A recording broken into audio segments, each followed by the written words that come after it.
առանցքային նշանակություն ունի այսօր ռուսական տրանսպորտային քաղաքականության մեջ, որը թույլ կտա Ռուսաստանին դուրս գալ այս ուղով դեպի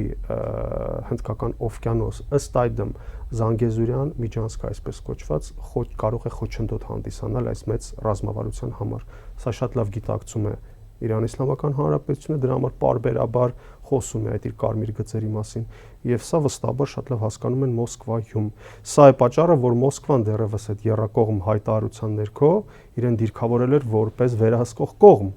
պայմանական Զանգեզուրյան միջանցքի։ Ճիշտ է, որ այո, Մոսկվան ընդունում է եւ հասկանում է, որ այս կոմունիկացիան Ադրբեջանի համար անհրաժեշտ է իր Նախիջևանյան էքսկլավի հետ ցամաքային ուղիղ կապ ապահովելու համար,